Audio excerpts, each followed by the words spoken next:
thème de la première communication de cette conférence-là, qui est fétiche et spiritualité africaine, place le rôle des objets de culte dans la pratique du culte ancestral, dans la pratique du culte des ancêtres. Pourquoi ce thème? C'est moi qui ai proposé ce thème au comité d'organisation. Pourquoi ce thème? Parce que j'ai constaté que depuis que les autorités de notre pays ont décrété la journée des coutumes et traditions, c'est-à-dire le 15 mai, ça a commencé à susciter des débats. Et on se rend compte que ceux même qui ne sont pas de la tradition sont devenus des spécialistes de la tradition et ils veulent montrer à nous les traditionalistes comment fêter cette journée. Et j'ai écouté beaucoup d'autorités, j'ai écouté beaucoup de des personnalités qui disent oui, la journée des coutumes et traditions, ça n'a rien à voir avec la journée des fétiches.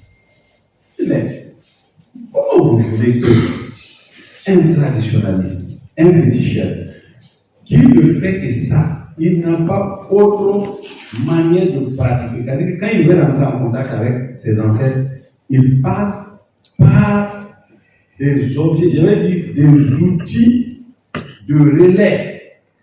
Avec c'est des outils. Et ici, on va vous expliquer un peu c'est quoi un fétiche. Un peu. Et je parle en tant que pratiquant, en tant que féticheur. Je parle en tant que féticheur. Je me dis, il y a peut-être des académiciens dans la salle, il y a peut-être certains de mes professeurs qui sont là. Je vais leur demander pardon pour tous les manquements. Parce que mon style n'est pas un style académique. Mon style, c'est un style de quelqu'un qui pratique la religion traditionnelle, qui n'a rien d'autre que ça. C'est-à-dire qu'il se lève le matin, il va aller verser de l'eau chez ses fétiches pour venir, même ce matin, il le fait. Même quand malgré que j'étais en retard. Donc, cela n'empêche pas, je suis je me considère comme un intellectuel, parce que quand même, il y a fait des études universitaires. Et aussi, je me considère comme un chercheur, parce que je suis doctorant à l'université Norvège-Longo. Je suis en train de préparer ma thèse de doctorat sur la géométrie africaine. Ça, c'est quelque chose qui me passionne beaucoup. Donc, en fait, l'un dans l'autre, je suis un pratiquant. Je suis un chercheur, mais un chercheur pratiquant. En fait, je ne suis pas le genre d'intellectuel qui parle parce qu'il a lu lire dans les livres. Non. Je suis un féticheur. J'ai des fétiches dans mon sac ici. Je sors toujours avec. Il y a des fétiches même sur moi.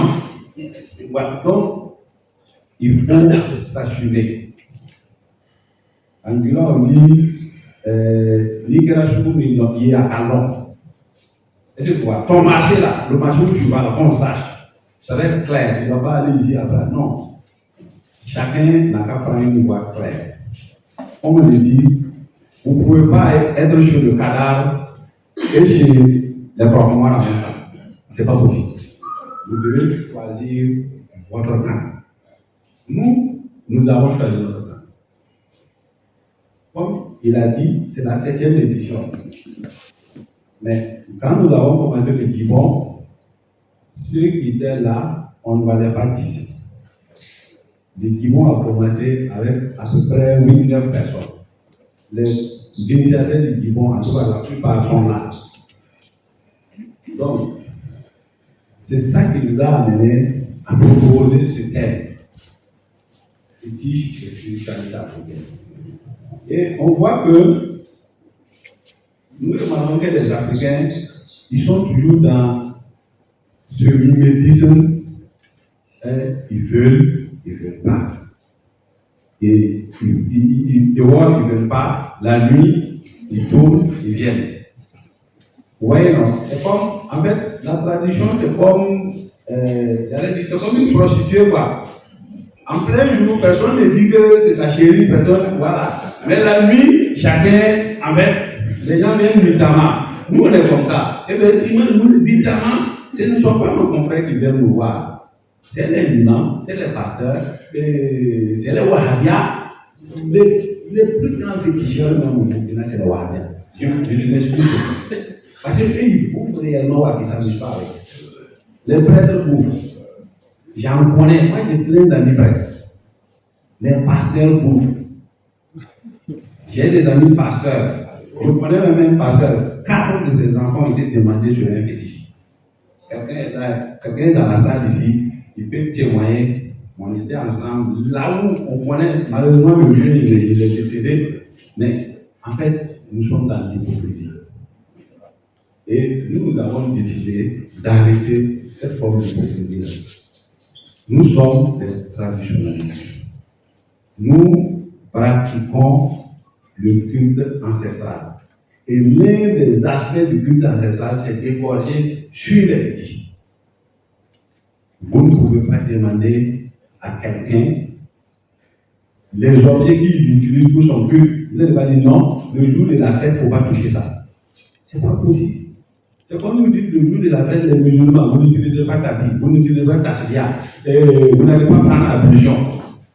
C'est quelqu'un fait qu'ils vont faire. Donc, ça c'était pour planter les décors. Que vous sachiez l'objet, en fait, le thème là, pourquoi ça. Et ces débats, on a vu beaucoup l'ont mené à notre place. Aujourd'hui, comme le 15 a été voté, et a été mis comme fait, beaucoup qui ne pas de la tradition sont devenus des spécialistes de la tradition. Nous disons non. Nous, on ne dit pas aux autres religions comment faire les fêtes. Laissez-nous faire notre fête. Voilà. Déjà que vous nous traitez de satanique, de diabolique, laissez-nous avec le diable ce jour-là, on danse avec le diable. Voilà.